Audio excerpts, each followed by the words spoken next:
Well, ladies and gentlemen, I need you to hear me clearly, okay? Pandora's box didn't just crack open, it exploded. For nearly a decade, we've been told to shut up, sit down, and accept the official story about the Russia hoax. We were mocked, we were censored and demonetized, fact-checked, and smeared as conspiracy theorists. Every time we asked a question, they told us that we were crazy. Y'all remember that, right? Drop a right down below, guys. Every time we demanded transparency, they slammed another vault door shut. Well, guess what? President Donald J. Trump, he's back in office, and those vaults are finally being pried open. And tonight, right here, we're going to be looking at the most explosive evidence drop since the original Obamagate leaks, because Tulsi Gabbard, Trump's director of national intelligence, just walked out of Langley with a whole stack of classified documents that Brennan, Comey, Clapper, and Obama's own inner circle never wanted you to see.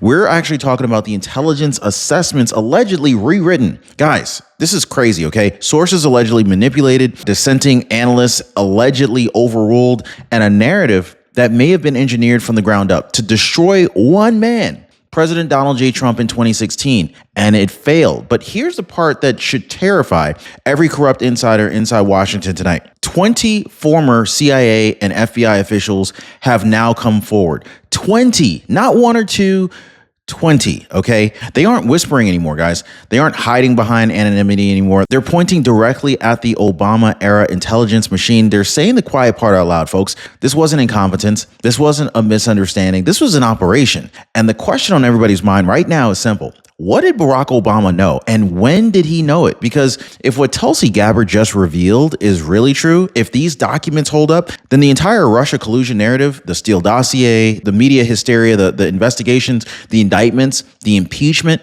all of it could collapse like a sandcastle in high tide. So make no mistake, guys, the people who built that sandcastle, they're panicking right now. And you can feel it in their statements, in the rushed interviews, in the sudden legal posturing. Something is happening behind the scenes in DC, and it feels like a political earthquake, because this isn't just another chapter. This isn't just another leak. This isn't another bombshell that fizzles out. No, this is Pandora 2.0. And once Pandora's box is open, you can't close it. Not this time. Not with this evidence, and not with 20 insiders flipping. So buckle up, folks, because tonight we're going to be walking step by step through what Tulsi Gabbard just exposed, why it's collapsing the entire narrative that they built back in 2016, and how this could be the biggest political reckoning in modern American history. Hit the like button and subscribe, guys. Folks, let's start with why this is even exploding right now in November 2025, okay? So President Donald J. Trump back in the Oval Office, and the moment that he walked in, he ordered a full declassification review of every intelligence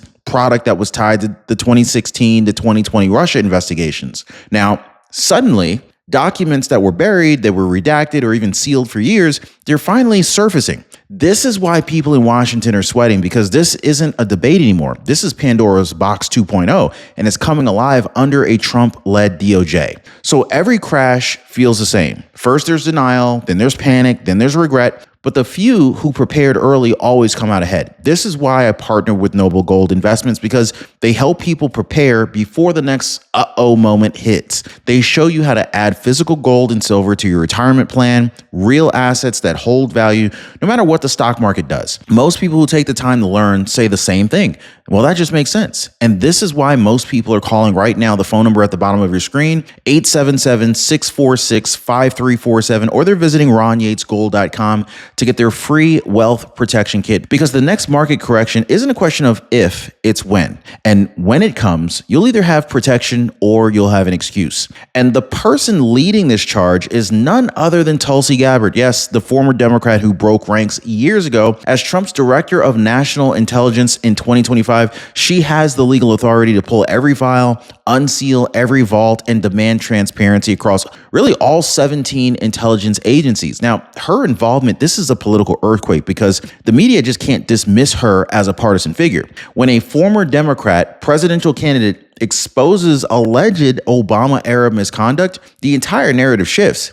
This is exactly what's happening right now. So now here's where everything tilts, guys. The House intelligence report Tulsi just pulled, it wasn't misplaced. It was sealed inside of a CIA vault for nearly a decade. 10 years, at least 10 years. And so investigators are saying that it was locked away after senior officials flagged political sensitivity. Yeah. So in other words, it wasn't buried for security reasons. It was buried because of what it revealed.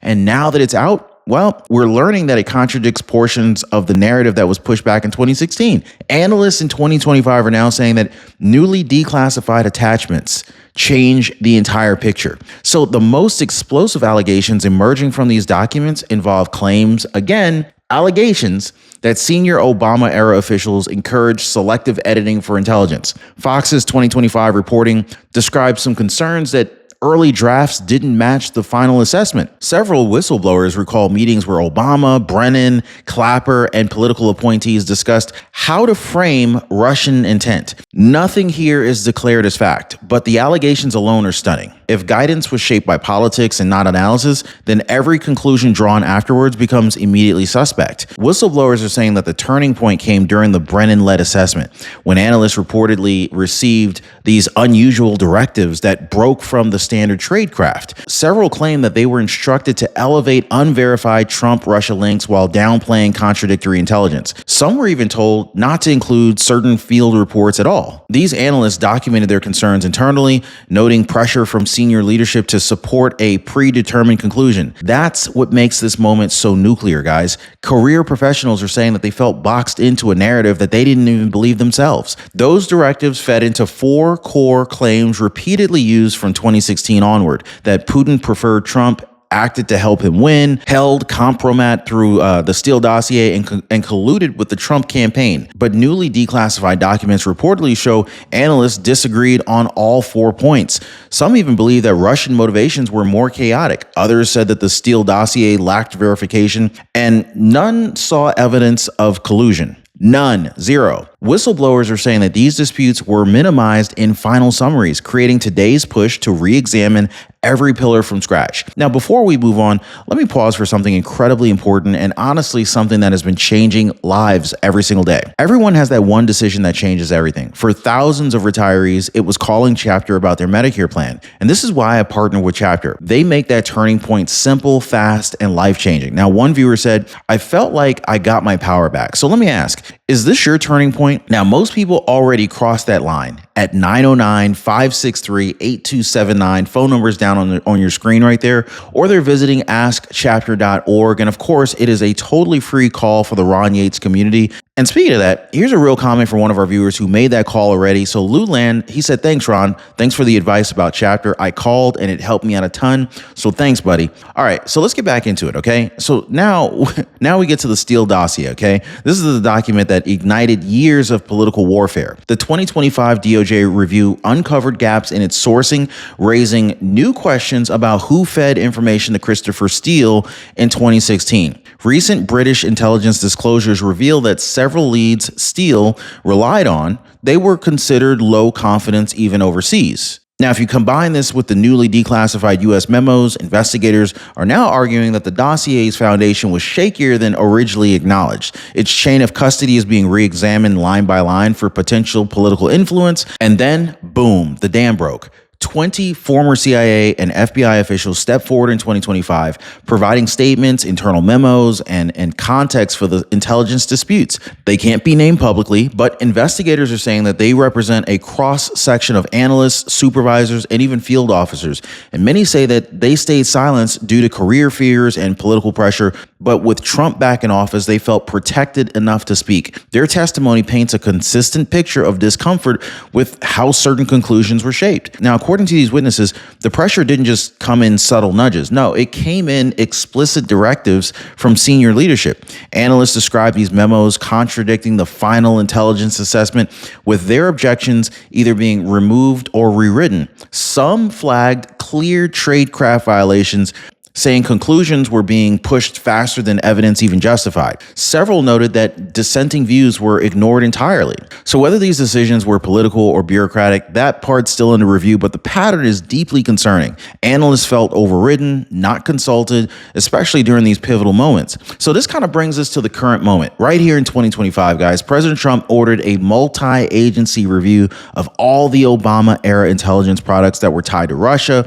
empowering DOJ, DNI, and multiple inspectors generals. Now, the stakes couldn't be any higher because If discrepancies are confirmed, it could reshape public trust in federal institutions. The administration has publicly called for full transparency, while Obama-era officials insist the assessments they were proper. But still, with new documents emerging weekly, Washington is bracing for potentially significant accountability measures in the months ahead. So Tulsi Gabbard's public comments ignited the political world because she didn't hold back. She spoke of coordinated actions within the intelligence community, language that conservative outlets immediately interpreted as evidence of internal cabals working toward shared political ends. Her background makes the message a very powerful one. A former Democrat, a former presidential candidate, a veteran, and now Trump's D&I. I mean, it hardly gets more credible than that. Her credibility across ideological lines turned her statement viral overnight, forcing even establishment media to acknowledge the seriousness of the issues that she raised. So next are the claims of data suppression and cherry picking. Whistleblowers allege that certain intelligence streams contradicting the Russia narrative, they were sidelined, while unverified sources, including online postings, were elevated. Newly surfaced documents show discrepancies between draft reports and the final public assessment. This raises some very difficult questions. Were these decisions driven by urgency, political pressure, or flawed judgment? Well, Brennan and Comey's past statements defending the process, those are now being contrasted with emerging documents adding fuel to the push for further investigation. Now, to understand why this is erupting right now, you need to compare 2016 with 2025. Back then, these agencies operated under a political environment that leaned heavily against Trump, shaping how investigations were interpreted. Now, today, with Trump back in the office, the climate is entirely different. Officials feel safer challenging past decisions, and new leadership encourages transparency. Democrats argue that reopening these cases is politically motivated. Meanwhile, Republicans claim it's long overdue accountability. The clash is fueling today's explosive, high-stakes environment. So the legal landscape is now front and center. DOJ and the inspectors general, they're examining whether actions taken in 2016 constituted political misconduct or crossed into potential criminal territory. The difference matters. One is bad judgment, but the other one is illegal. Investigators are assessing if evidence was intentionally misrepresented, suppressed, or even altered. And suddenly, the Democrats' old mantra, no one is above the law, this is being echoed back at them. If intent is ever proven here, the legal consequences could be historic. So now I want to talk about the stakes. I mean, hypothetically, without assuming guilt, if these allegations were ever substantiated, the implications would be massive. I mean, this will raise all sorts of questions about election integrity, the politicization of intelligence, and whether powerful agencies were misused for partisan ends. This could shake public confidence to its core. This is the part that really keeps Washington awake at night. Every new document release seems to deepen this mystery. So if the next drop is worse than the last one, the fallout could be unprecedented. Now, inside the intelligence community, reactions are completely split. Now, some career analysts welcome the transparency, saying sunlight protects the integrity of honest work. Others, especially former leadership, they're expressing deep concern, calling the new reviews politically charged. Current officials are saying that they're committed to revealing the truth, but privately, sources describe some real anxiety among those previously involved. All I can say is this: tension between career staff and Obama-era appointees, this is growing clear. The divide shows just how sensitive and politically consequential that these allegations have become here in 2025. So far, Barack Obama has offered limited public response to the newest allegations surfacing in 2025. His past statements have firmly denied any political interference in intelligence work, emphasizing that agencies operated independently. But newly released documents and whistleblower accounts have renewed scrutiny, prompting reporters to seek fresh answers. Now, Obama's silence now carries weight. Critics argue that it reflects concern, while reporters are saying that he has no obligation to engage. Either way, the gravity of implicating a former president cannot be overstated. Now, congressional overreach has been explosive. GOP leaders, they're calling for immediate hearings, demanding testimony from former intelligence officials, and pushing for subpoena power. They argue the American people deserve complete transparency regarding how the 2016 assessments were produced. Democrats counter that reopening these investigations risks politicizing intelligence all over again, warning against selective interpretation of documents, but still, bipartisan voices, they're quietly acknowledging that the emerging inconsistencies do require clarification. So the fight brewing on Capitol Hill could become one of 2025's defining battles.